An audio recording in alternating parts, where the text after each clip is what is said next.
वयाच्या अवघ्या 4थ्या वर्षी चित्रपटात पदार्पण करणारा एक छोटासा मुलगा, ज्याला त्यावेळी स्वतःलाही माहीत नव्हतं की पुढची 6 दशके तो लाखो प्रेक्षकांच्या हृदयावर अधिराज्य गाजवणार आहे। अभिनेता, दिग्दर्शक, निर्माता, गायक, सूत्रसंचालक, प्रत्येक भूमिकेत स्वतःचा वेगळा ठसा उमटवणारा हा कलाकार म्हणजे सचिन पिळगावकर। पण त्यांच्या यशामागची कहाणी नेमकी काय आहे आणि एवढी वर्ष ते आजही लोकांच्या मनात तितकेच लोकप्रिय कसे आहेत, चला जाणून घेऊया। नमस्कार मंडळी, नाट्यविश्वास पुणे या आमच्या खास मराठी चॅनलमध्ये तुमचं मनपूर्वक स्वागत आहे। आज 17 ऑगस्ट सचिन पिळगावकर यांच्या वाढदिवसानिमित्त त्यांना मनपूर्वक शुभेच्छा। सचिन पिळगावकर यांचा जन्म 17 ऑगस्ट 1957 रोजी मुंबई येथे झाला। त्यांचे वडील शरद पिळगावकर हे चित्रपटसृष्टीशी संबंधित असल्यामुळे घरात कलात्मक वातावरण होतं, त्यामुळे अभिनयाची गोडी त्यांना अगदी लहानपणापासूनच लागली। वयाच्या अवघ्या 4थ्या वर्षी त्यांनी हा माझा मार्ग ऐकला या चित्रपटामधून बालकलाकार म्हणून अभिनयाची सुरुवात केली। याच चित्रपटामुळे त्यांना बालकलाकार म्हणून मोठी लोकप्रियता मिळाली। पुढे अनेक हिंदी आणि मराठी चित्रपटात त्यांनी बालकलाकार म्हणून काम केलं आणि आपल्या निरागस अभिनयाने प्रेक्षकांची मनं जिंकली।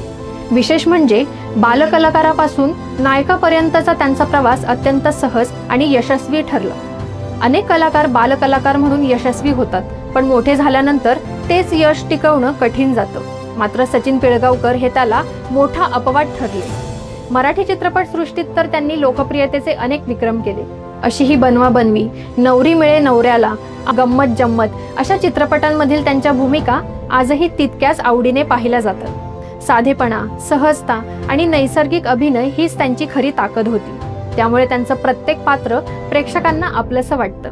अभिनयापुरतंच त्यांचं योगदान मर्यादित राहिलं नाही, त्यांनी दिग्दर्शक म्हणूनही स्वतःचं वेगळं स्थान निर्माण केलं। कौटुंबिक, विनोदी आणि मनोरंजन प्रधान चित्रपट प्रेक्षकांपर्यंत पोहोचवताना त्यांनी नेहमीच दर्जेदार कथांना प्राधान्य दिलं। चित्रपटाची कथा, संगीत, अभिनय आणि सादरीकरण यांचा उत्कृष्ट मेळ कसा घालायचा हे त्यांनी अनेकदा दाखवून दिलं।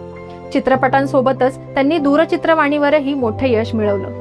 तू तू मैं मैं सारखी लोकप्रिय मालिका असो, एकापेक्षा एक सारखे कार्यक्रम असोत किंवा पत्नी सुप्रिया पिळगावकर यांच्यासोबत नच बलियेचा पहिला सीझन जिंकण्याचा मान असो, प्रत्येक ठिकाणी त्यांनी आपल्या अष्टपैलू व्यक्तिमत्वाची छाप सोडली। बदलत्या काळानुसार स्वतःमध्ये बदल स्वीकारण्याची त्यांची तयारी हीच त्यांच्या दीर्घ आणि यशस्वी कारकिर्दीचं मोठं रहस्य मानलं जातं। सचिन पिळगावकर यांच्याबद्दल आणखी एक विशेष गोष्ट म्हणजे त्यांची कामावरील शिस्त। अनेक सहकलाकारांनी त्यांच्या वेळेच्या काटेकोर सवयी, मेहनत आणि प्रत्येक दृश्यासाठीची त्यांची तयारी याचं नेहमीच कौतुक केलेलं आहे। म्हणूनच ते केवळ लोकप्रिय कलाकार नाहीत, तर नव्या पिढीतील कलाकारांसाठी प्रेरणास्थानही आहेत।